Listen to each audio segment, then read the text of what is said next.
Assalamualaikum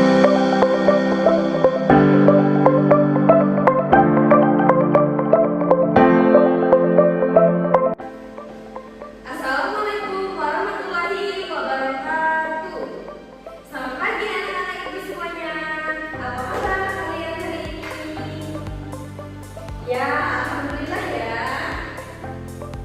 Nah, jadi ibu mau tanya nih, siapa yang pagi tadi bangun dengan semangat dan langsung perhatikan tempat tidurnya?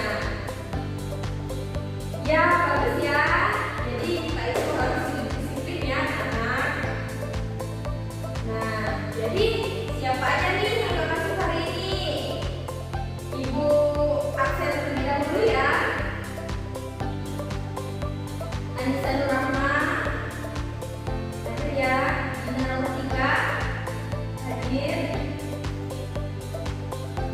Nista Alisa Putri hadir ya. Nabila Rasa hadir. Yulida Nadri Mustika hadir ya. Nah, jadi semuanya berarti masuk ya hari ini. Alhamdulillah. Nah, jadi anak-anak, sebelum kita memulai pembelajaran pada pagi hari ini, alangkah baiknya kita berdoa menurut agama dan kepercayaan masing-masing. Doa individu ya. Nah, berdoa mulai. Selesai. Jadi ada yang tahu nggak kita belajar apa hari ini? Jadi anak-anak, kita hari ini belajar mengenai kalimat dan tanda baca. Ada yang tahu nggak di sini? Contoh tanda baca itu seperti apa? Ya, nggak tahu ya. Nah, jadi di sini ibu akan menjelaskannya ya.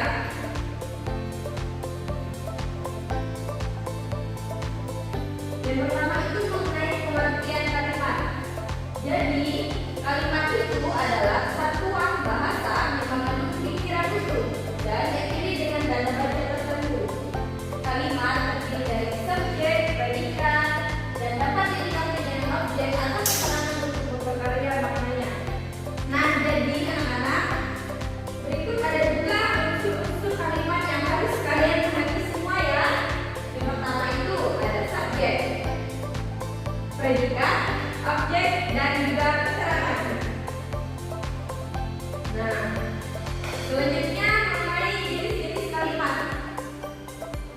Jadi, jenis-jenis kalimat itu terbagi menjadi 3.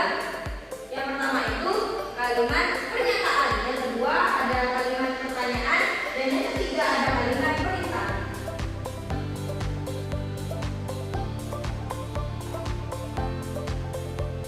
Nah, jadi dalam menyampaikan informasi, kalimat pernyataan itu digunakan untuk menyampaikan fakta ataupun sebuah pendapat.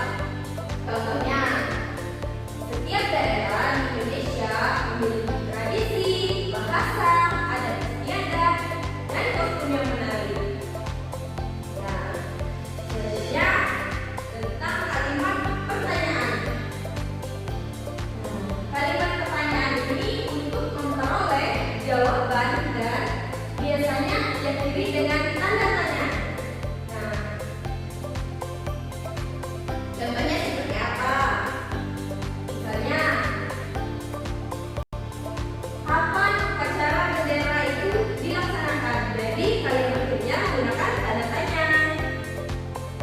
Dan yang ketiga, ini ada kalimat perintah. Jadi kalimat perintah itu ajakan ataupun instruksi. Misalnya,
yang kedua ada tanda tanya. Apa guna tanda tanya itu? Nah, jadi tanda tanya itu untuk kalimat tanya. Nah, yang ketiga tanda seru. Tanda seru untuk perintah ataupun ungkapan.